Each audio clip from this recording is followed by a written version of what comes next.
Hello everyone and welcome back to TowerGate. It is TowerGate day number 548, 548. Friday, September the 14th, 2018. Thank you so much for tuning in. Let's get right to it. Well, it appears that Papadopoulos says that he is willing to testify to the Senate Intelligence Committee and the House Intelligence Committee if his attorney is okay with it. He says he is willing to discuss his contacts with Alexander Down the Hatch Downer, the professor Joseph Misford, and the fat man Stefan Halper, which he says were suspicious encounters where they all reached out to him. So what's this all about? Well, the Senate Intelligence Committee, realizing that they're at the end of their investigation, and like the House Intelligence Committee, they found no evidence of Trump-Russia collusion.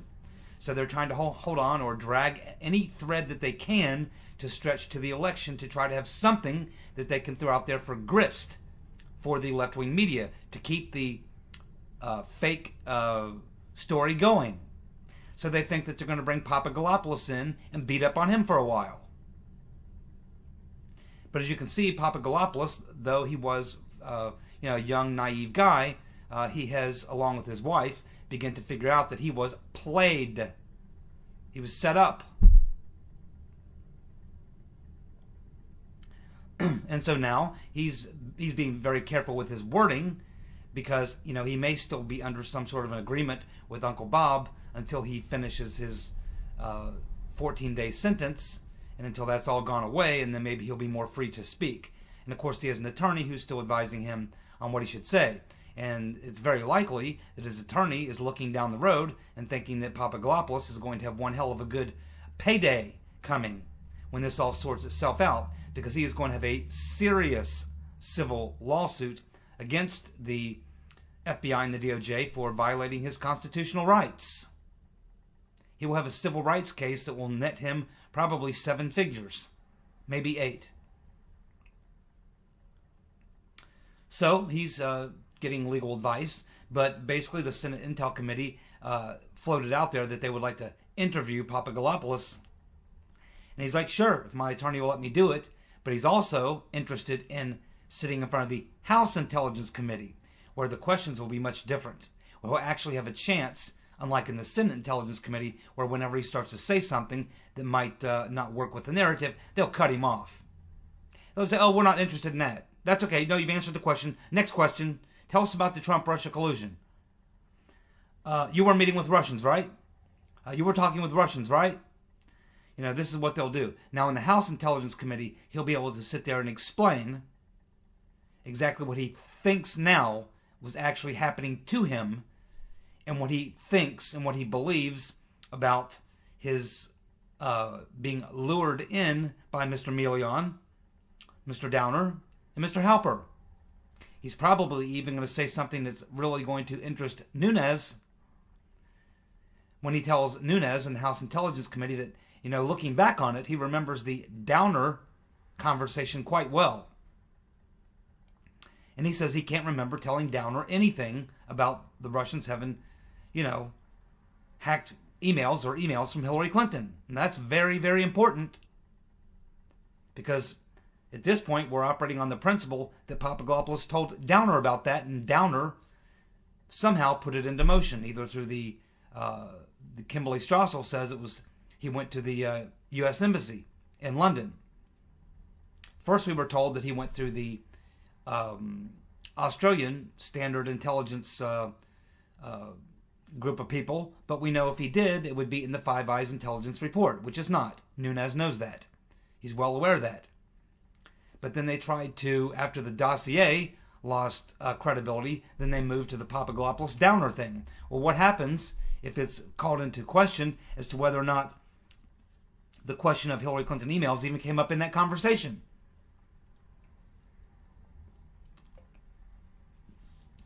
Papadopoulos says he thinks that Downer was recording that. Maybe they'll subpoena Downer's phone records from that day and have a listen. The NSA's probably got it. Nevertheless, I mean, I think Papadopoulos, I understand once he serves his 14 days, or maybe he'll do it before, his attorney should go ahead and let him talk. I mean, he's got nothing to hide at this point. He's already been through the whole rigmarole with Uncle Bob. He's already pled guilty. His sentence is 14 days, or whatever. I mean, might as well go ahead and...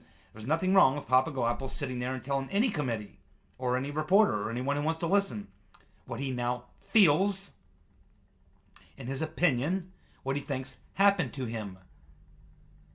And of course, he thinks he was set up. His wife thinks he was set up. I think he was set up. Most of you think he was set up. Just about anybody that looks at this, it looks like he was set up.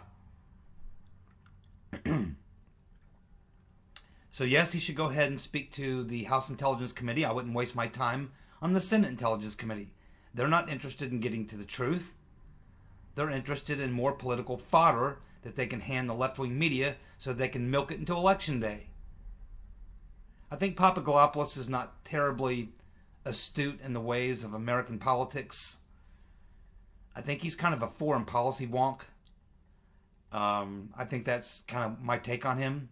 Not all that political, but just very wonky in the ways of, his thing, which is energy, Middle Eastern energy, and around the area of the Middle East and Greece and places like that where he's from. So yes, Papadopoulos, you should talk to the House Intelligence Committee and tell them exactly what you think happened. It's what everybody knows happened. And it's just a matter of time before Papadopoulos is going to cash in. And that's what his attorney is telling him, and he doesn't want to say anything that could compromise that. Well, of course, I'm sure most of you have noticed we now have the liberal media, the left-wing lunatics, blaming Trump for the hurricane. Oh, not just the hurricane, but you actually had one idiot on CNN who had some, I don't know who he was, some guy, I guess he thinks he's an expert on something, telling the CNN commentator that Trump's policy on the environment could result in as many as 80, I think he said 80,000 deaths over the next decade. He's suggesting that Trump's energy policies could result in 80,000 people dying from natural disasters because of climate change. These guys are morons. Absolute morons.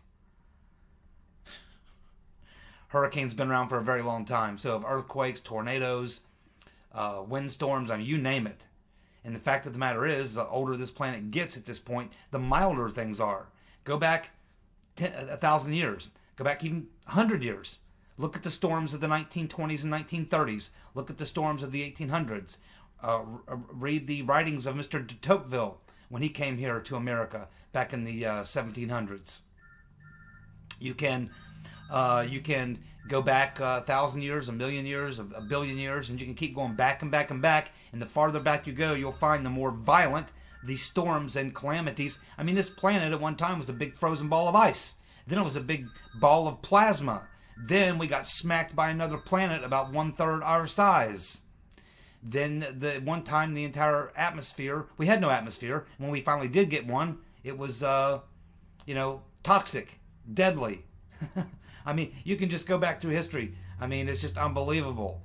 Just 11,500 years ago, where I'm sitting right now, we had glaciers a mile high.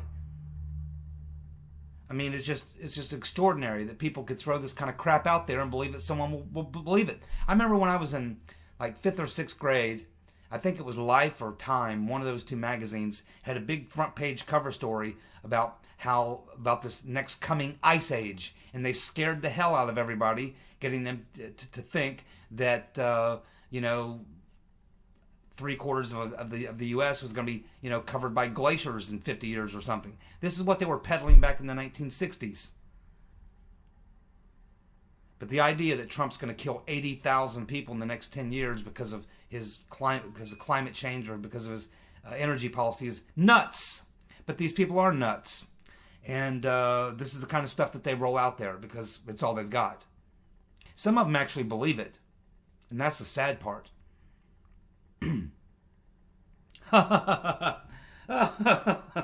Michael Bloomberg is now saying he is going to run in 2020. Michael Bloomberg will get his ass kicked. Michael Bloomberg, he might win California. He will win California, New York, New Jersey, maybe a couple little states up on the East Coast, and that is it. He'll get smoked because he is so far to the left on a lot and just crazy things. He's the guy that wanted to ban, soft drinks, supersized soft drinks, ban this, ban that. I mean, he would ban anything. He's totally way to the left. The only way that Bloomberg could get elected or even have a chance is if he moved way to the center. Because, I mean, he is really, he's got a lot of money, but Trump didn't win the election because he has a lot of money. He only spent, in fact, he spent less money than most political candidates. He spent a hell of a lot less than the Right Reverend Clinton. Half. He spent less than what Clinton and Obama and Romney and McCain and all those people spent back in 2008 and in 2012. He probably spent less money than Bush spent in 2000. He only spent $600,000. It's not about the money. But Michael Bloomberg, he's a billionaire too, and yeah, he can put out the money, but I don't care how many billions you've got. If you come into the Midwest or the South or the Upper Midwest, the Farm Belt, the Rust Belt, the Sun, you come into any of those places and you talk about the types of policies that Bloomberg endorses, they are absolute killers of business killers in the manufacturing and things like that. His trade policies, he's a globalist trader. Why in the world would we want to go back to globalist trade when we see the benefits we're already getting from unwinding the horrible trade deals that people have known are bad for years and years and years. Plus, he would be banning everything. I mean, I hope they do. I hope Michael Bloomberg would be the nominee in 2020. Unfortunately, he won't be. He'll get wiped out. He will get absolutely wiped out in the primary.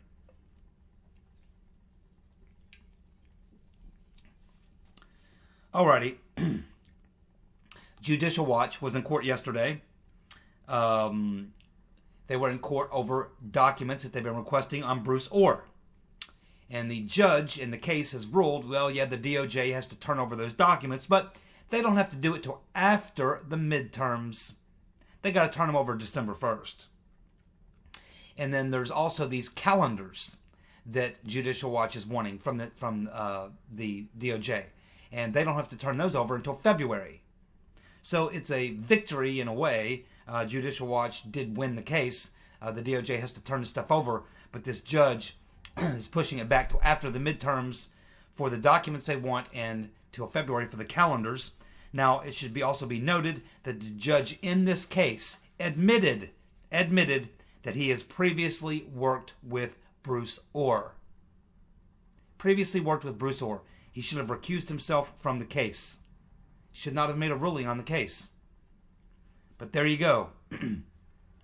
Just another deep state tactic by the robes, this particular left-wing robe, to try to protect the Democratic Party from any more damage.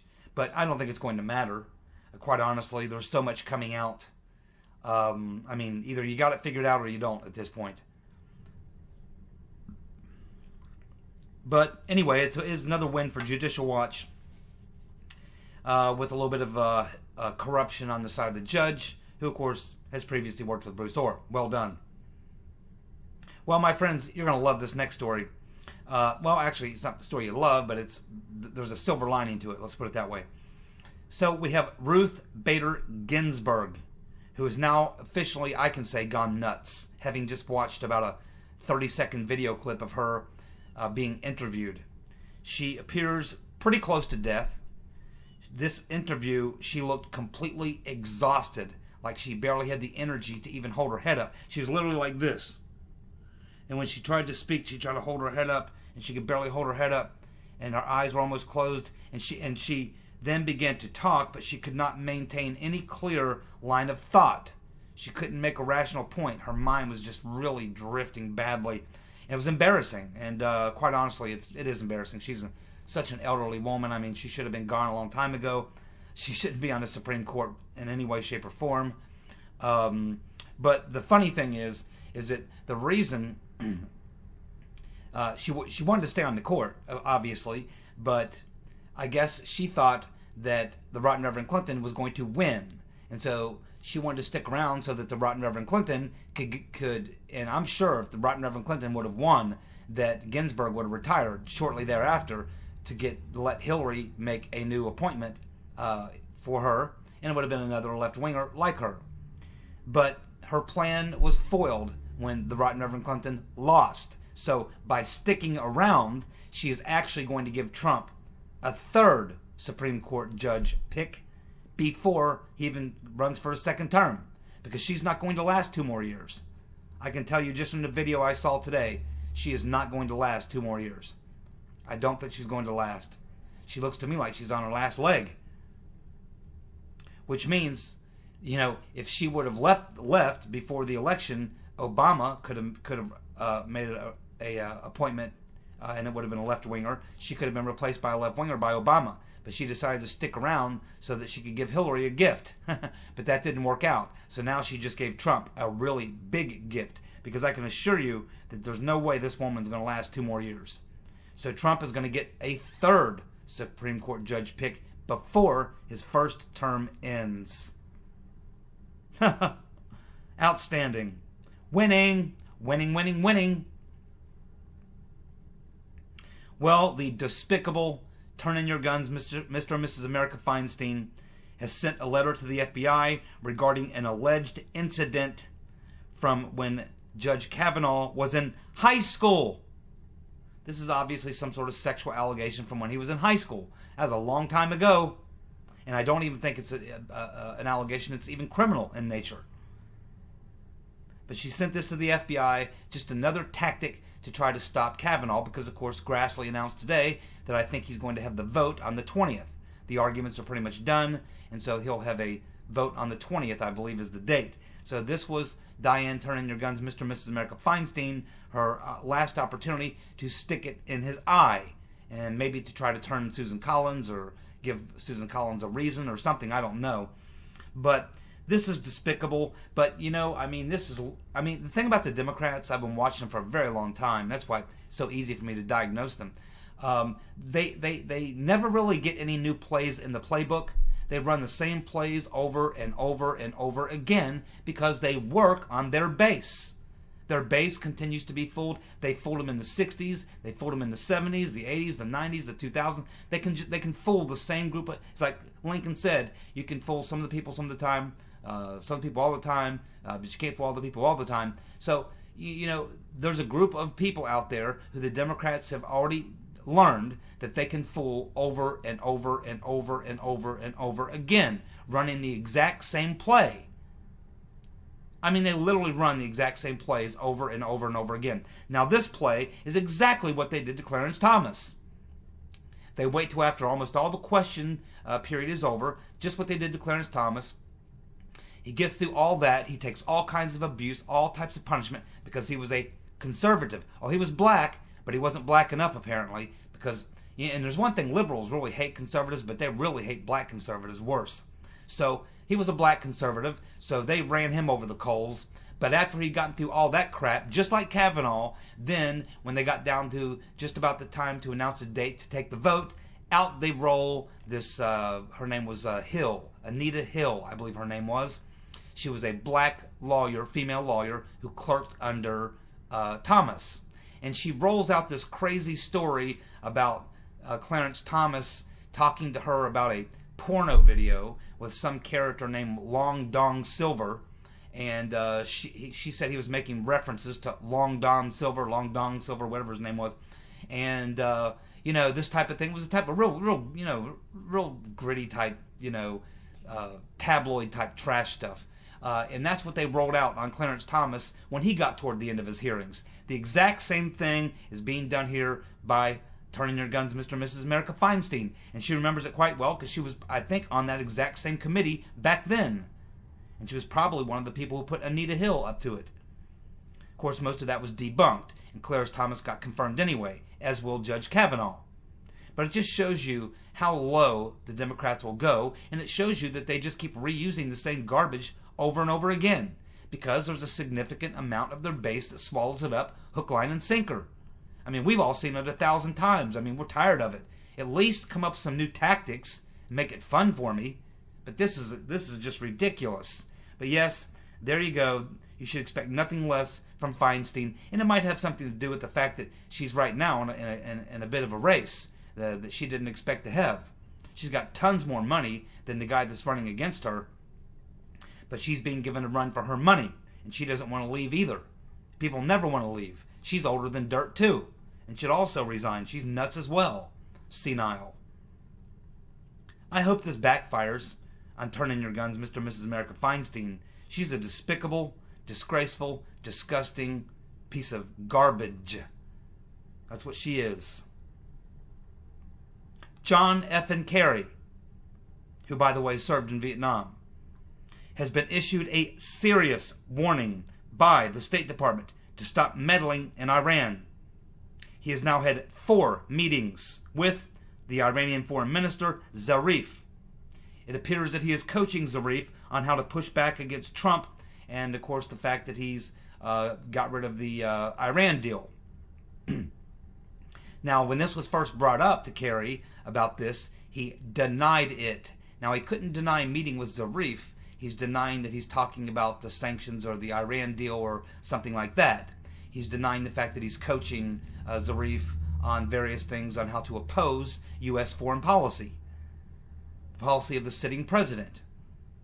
Now, am I not mistaken here? If I'm not mistaken, didn't silly Sally Yates prosecute Michael Flynn under the Logan Act, which is a rare law that's never really been used until they use it on Flynn, and you do it to people who you suggest are in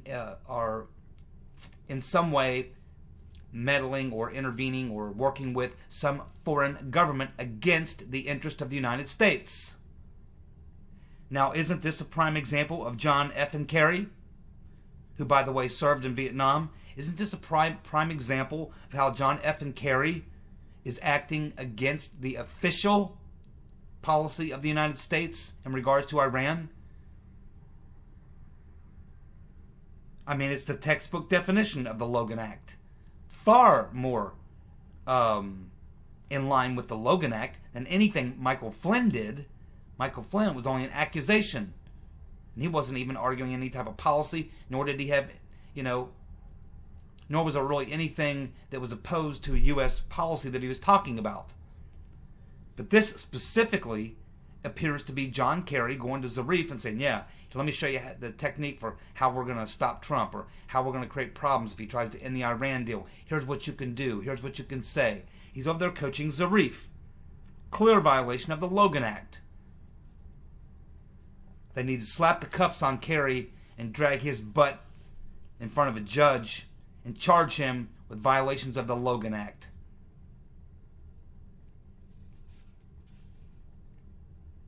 Sarah Carter. More Page Strzok text. I don't know who's feeding Sarah Carter the last month and a half, but somebody is giving her, Paul Sperry, and Byron York, and Lee Smith, all 4, someone's feeding them, okay? And I can only assume that this is coming from someone at the DOJ and the FBI, or the FBI, or maybe in the intel community. So we're seeing more and more of this the last couple months, and what it tells us is that there's obviously some white hats, some good guys on the other team that are finally starting to leak on their own, but leak in the interest of the president and the investigation, as opposed to what we got for the past year and a half. There's people on the inside fighting back. That's what that tells me. But regardless of where she's getting this, she's got more Page Strzok texts. And again, this goes even more evidence of their collaboration and their activities in 2016 for orchestrating leaked stories to the Washington Post, the New York Times, the Washington Times. So this particular line of discussion now between Peter Ben Strokinus and Luce Lisa Page is about how the New York Times is angry with them, meaning Page, Strzok, McCabe, Mike Corton, for giving a scoop to the Washington Post. They're like, uh-oh, the New York Times is mad because we gave that leaked story to the Washington Post. I guess New York Times is jealous. They thought they should have got the story. Do we owe them a story? Whose turn is it to get the story? I don't know. So anyway, this conversation is Strzok telling Page that Andy McCabe and Mike Corton need to be made aware of the fact that the New York Times is upset that they had given the Washington Post a leak story, which of course the New York Times considered a scoop.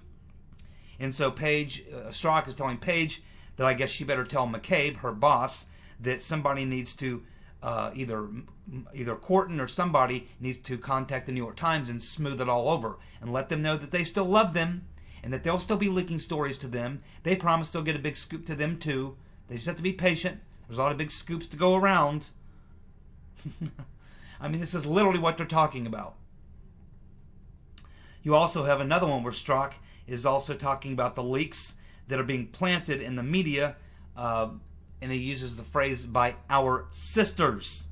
And he says, of course, they're angry and they're political and this and that and the other thing. And of course, we know who he's talking about. He's talking about the intelligence community. And of course, we know that Peter Strzok was a part of the 6-agency task force set up by Mr. Potato Head, John Brennan. So this was a very coordinated effort of leaking, not just the FBI, the DOJ, working together on these leaks. And there's no way this was happening without Comey knowing about it. No way it was happening without Loretta Lynch and Sally Yates knowing about it. And likely that means that Obama had to know about it as well. And of course, we know the role that Mr. Potato Head was playing, setting up the 6-agency task force, which brought all these agencies together. That's where all the coordination is coming from, because people keep looking at the coordination with the State Department, the DOD, the FBI, the intelligence, and it's about, well, look at all this coordination. Where did all this coordination, how did all this, was this just happen to be simultaneous things they were all doing on their own that looks like they're coordinating? No, no, no. As I've laid out many times, Mr. Potato Head, John Brennan, set up a 6-agency task force made up of 6 different agencies, and included in that was Clapper and Peter's Been Stroking Us. And of course, they were meeting at Langley, and it was a complete full frontal attack on the Trump campaign, involving everything from FISA warrants, spying on Trump Tower, using British GCHQ, planting spies in the campaign, illegal FISA 702 queries, the whole 9 yards, including leaked media stories to sell the phony narratives. There's a lot of crime here.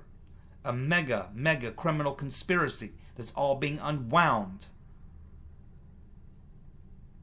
It's a very large conspiracy. Going to take a long time to unwind this. But it's happening.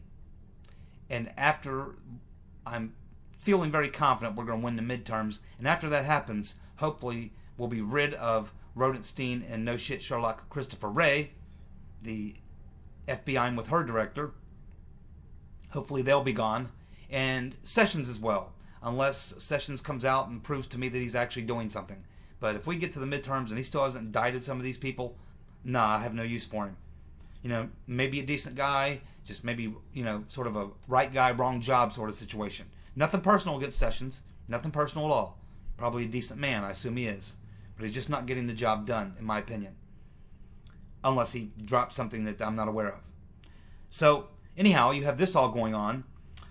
You also have, we're also learning today that Loose Lisa Page, guess who she interned under? She interned under Slick Willie. That's right, William Jefferson Blythe Clinton, the accused rapist and admitted pervert. Do you think that Loose Lisa Page had to be Lewinskyized in the Oval Office by Slick Willie in order to hold on to that position? Maybe Loose Lisa Page could be part of the Me Too movement. Maybe she's got a Slick Willie story that we don't know about. Do you think Loose Lisa Page had any interactions with Slick Willie and a Cuban? Wonder if she had a blue dress with a stain on it. It's really hard to say when you're talking about Slick Willie. And now we learn about Loose Lisa Page interning under him. Most of the women that interned under Slick Willie got Lewinsky'd. Or gave Lewinsky's. One of the two, however you want to look at it. Unbelievable. The massive corruption that's just literally in our face every day. I mean, this is just insanity. This is just insanity. I mean, I have no idea. At this point, Sessions, regardless of what he did, recusing himself or whatever, he should come out and just unrecuse himself. Say, okay, it's pretty obvious now what was going on. Man, there was an entire criminal conspiracy, and I think I may have been set up too by my own Justice Department. I've seen enough. I've seen enough. I'm taking back control of this thing. I'm unrecusing myself. I'm taking back my full powers as Attorney General, and the very first two things I'm doing is I'm firing Rod Rodenstein, I'm firing Christopher No Shit Sherlock Ray, I'm bringing in several special prosecutors to start looking into exactly what did happen in 2016. It had nothing to do with Trump and Russia collusion. No. No, that's not exactly what we were talking about here. That's what should happen.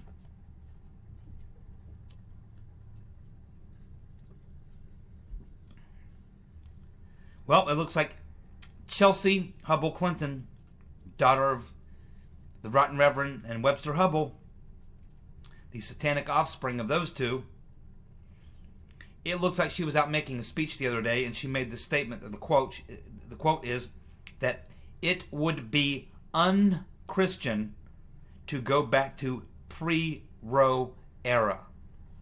It would be unchristian.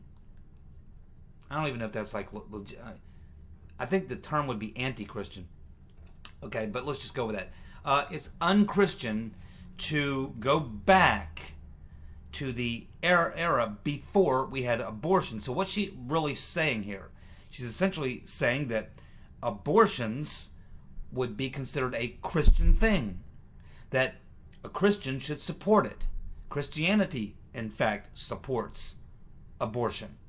That's what she's essentially saying here, which just goes to show she's a chip off the old blockhead. You think the Rotten Reverend Clinton's dumber than dirt, and I think she is. Clever as hell. Clever as hell. Evil. Corrupt. But not all that smart. It appears that her daughter is dumber than she is. Not nearly as clever, obviously. Not nearly as cunning. She didn't pick up any of her father's talent. I mean, she just has nothing going for her whatsoever. Nothing. Not a damn thing in this world. When you make a comment like that, it defies logic. It defies rational reasoning. It defies any understanding that most people would have of Christianity. I'm pretty sure most Christians are opposed to abortion. I'm just guessing. I've never done a poll. I don't know. But I'm assuming that most Christians would be opposed to abortion. But here we have Chelsea Hubble Clinton saying that it would be unchristian to go back to the pre-Roe era. That's just extraordinary. Absolutely extraordinary. And she thinks that she has got a career in politics. She thinks she can, I don't know, maybe in New York, somewhere in New York, she can win a seat in the most liberal district in New York. But she can be pretty damn liberal, and she can have the Clinton name, which I don't know that carries that much weight anymore. But you can't be this damn stupid. And well, I don't know, Ocasio-Cortez, maybe. In a district, in some of these very, very left-wing districts where the people are clearly, very low IQ types, she might be able to win there. And maybe that's who she's speaking to, a very low IQ audience. Because if you were just to be in a room of average IQ people, and you were to make a statement like that, they would look at you like you were nuts. Like you were crazy. Because she is. And I guess because her mother is the Rotten Reverend, maybe she thinks that she's got some sort of, inside religious take that none of us have, because of course her mother is the Rotten Reverend. We know that the Rotten Reverend was telling us all about how she used to want to be an ordained minister, and that she might even consider becoming an ordained minister now that she's retired from politics, so she says. She reads the Bible every day. She loves the scriptures. She loves to teach the Bible. Something she's always loved to do. Every day on the campaign trail, her pastor was sending her, Bible scriptures that she was reading, so she says. He even wrote a book. Oh, that's right. He had to take the book off the shelves for plagiarism. But other than that, it's all good. Thank you so much for tuning in. You guys have a good night, and I'll be back tomorrow, Saturday edition of TowerGate. Bye.